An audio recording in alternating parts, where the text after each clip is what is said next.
What's up, guys? Welcome once again to Surge, and welcome to Q.U.B.E, or Quick Understanding of Block Extrusion. This is a puzzle platformer developed by an indie developer by the name of Toxic Games using the Unreal Engine. This game revolves around using gloves to manipulate the environment, so there's, basically very, very little as far as input to this game. You move, you aim, and you hit the left or right mouse button in order to use your left or your right hand. Which, speaking of, your left and right hands manipulate objects in different ways, usually opposite ways. So an example of this is there's a red block that when you hit the left mouse button, you use your left hand to kind of raise the block out of the ground or out of the wall, and then you can use your right hand to push it back in. So that's just an example of what your gloves do. But that is the most basic mechanic in this game. And speaking of mechanics, this game has tons of different blocks, different things that you use to complete the puzzles. The game constantly adds new mechanics throughout the entire game, and a lot of times they build upon each other. So you start out with just your simple of raising red platforms or kind of stairs or little jump pads, and then you end up rotating entire sections of rooms and even mixing different colors on a ball to get the perfect combination to fit into a receptacle. It never stops adding interesting and sometimes even mind-bending new ways to interact with the environment in order to finish the puzzles. The game can get very, very complicated because of the new mechanics that it's always adding. An example of this is you start out, you go into this one room and there's a green ball and a green receptacle. Makes sense. You just drop it into that little slot. You have to try and knock it in there.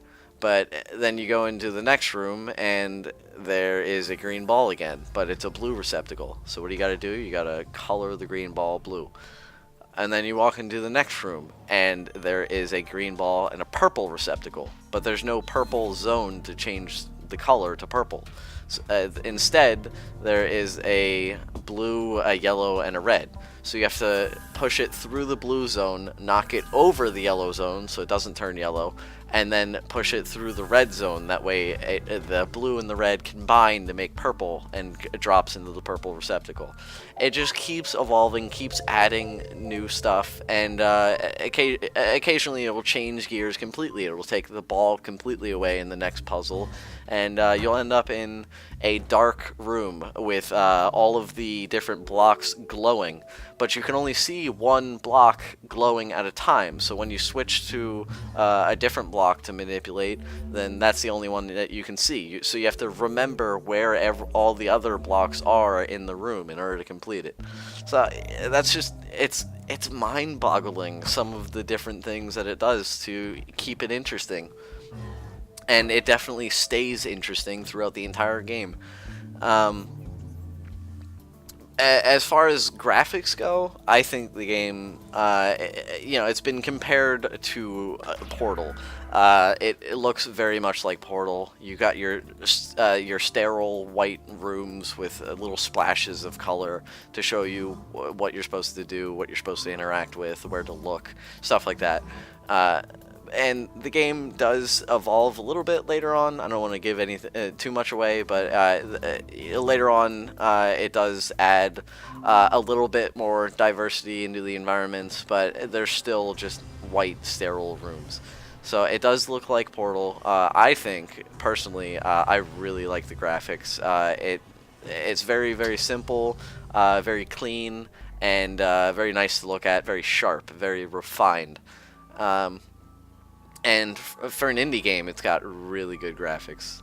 It's just blocks, but Minecraft is just blocks. But I think it looks very good. As far as functionality goes, I haven't found any problems with this game. There are, all the key bindings work. I rebalanced some keys and it was still working. I haven't had any glitches. I had a little bit of screen tearing because the game is so simple that I was getting way more frames per second than I should have, so the screen teared. But I just put VSync on and it worked fine. As far as length goes, the game is very short. It's a very, very short game.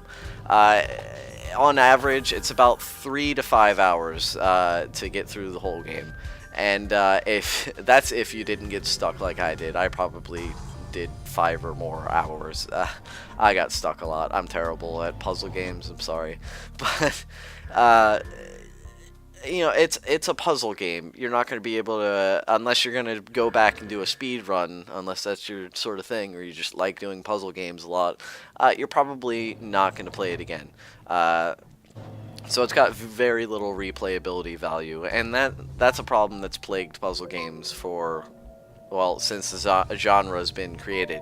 It just doesn't have any replayability. So that 3 to 5 hours is probably going to be your first and only playthrough. Maybe you'll do a second, but you need to try and get that half-hour record. And yes, somebody has done the entire game in I think like 28 minutes or something ridiculous like that.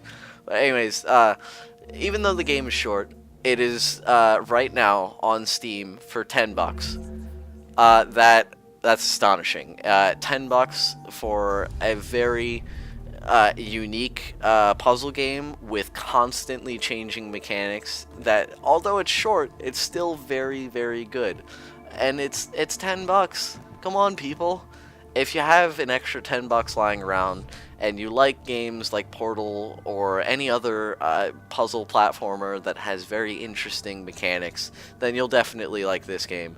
And personally, I love it. I give it a 5 out of 5. It is a must-buy if you have the extra $10 and aren't deathly afraid of puzzle platforming games. So that, my friends, is Q.U.B.E. If you like this review, or you just want to go ahead and stalk my channel, be my guest and subscribe, and like this video. If you didn't like this video, then please dislike it, and go ahead and leave me a comment of why. Help me grow my channel, and try to improve my videos, my reviews for future videos. Thank you very much for watching. This is Mark, and you guys have a good one.